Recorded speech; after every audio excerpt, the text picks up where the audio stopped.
नमस्कार शेतकरी बंधूंनो, मी श्री आर.पी. गेडाम, कृषी सेवक एटापल्ली, तालुका कृषी अधिकारी कार्यालय एटापल्ली, जिल्हा गडचिरोली। तर मी आज आपल्यासमोर एकात्मिक फलोत्पादन विकास अभियान अंतर्गत कांदा चाळी या योजनेविषयी थोडक्यात माहिती सांगणार आहे।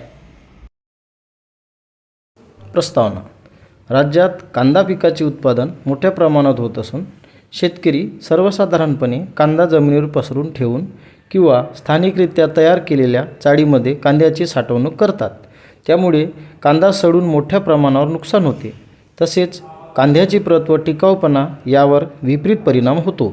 शास्त्रशुद्ध कांदा चाळ उभारणीमुळे कांद्याची योग्य गुणवत्ता राखली जाऊन शेतकऱ्यांना अधिक उत्पन्न मिळत असल्याने कांदा चाळ उभारणीकडे शेतकऱ्यांचा कल वाढत आहे। कांदा चाळ अर्थसहाय्याचे स्वरूप: यामध्ये 5, 10, 15 कांदा चाळी उभारणीसाठी येणाऱ्या खर्चाच्या 50% किंवा कमाल रुपये 3,500 प्रति मेट्रिक टन याप्रमाणे क्षमतेनुसार अर्थसहाय्य देय राहील। योजनेचा उद्देश: कांदा पिकाचे साठवणुकीत होणारे नुकसान कमी करणे, कांदा पिकाची हंगामामध्ये आवक वाढून कांद्याचे भाव कोसळणे, तसेच हंगामाव्यतिरिक्त कांद्याच्या तुटवडा निर्माण होऊन भाव वाढणे अशा समस्येवर अंशतः नियंत्रण मिळविणे। लाभार्थी निवडीचे निकष: नंबर 1. शेतकऱ्याने योजनेअंतर्गत अर्ज करताना त्यांच्या मालकीचे जमीन असणे आवश्यक आहे। 7/12 वर कांदा पिकाची नोंद असणे आवश्यक आहे। नंबर 2. शेतकऱ्यांकडे कांदा पीक असणे बंधनकारक आहे। नंबर 3.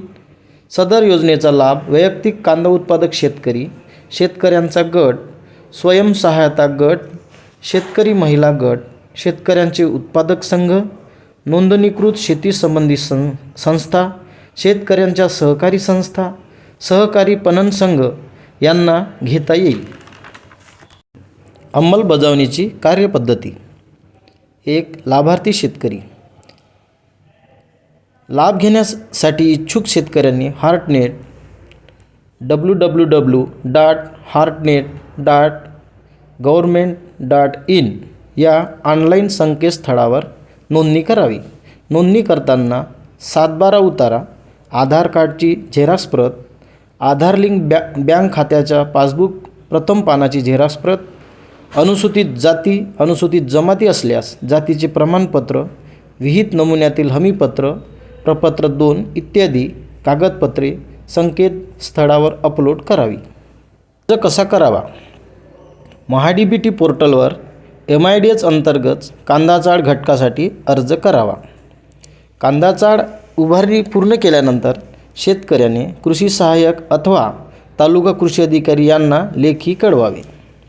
कांदा चाळ उभारणी झाल्याचे लाभार्थ्याने कळविल्यानंतर संबंधित कृषी पर्यवेक्षक व मंडळ कृषी अधिकारी यांनी संयुक्तपणे मोका तपासणी करावी व झालेल्या कामाच्या मापन पुस्तिकेत नोंदी कराव्यात।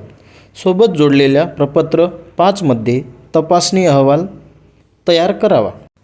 मोका तपासणी अहवालासह परिपूर्ण अनुदान प्रस्ताव जिल्हा अधीक्षक कृषी अधिकारी यांच्याकडे सादर करावा।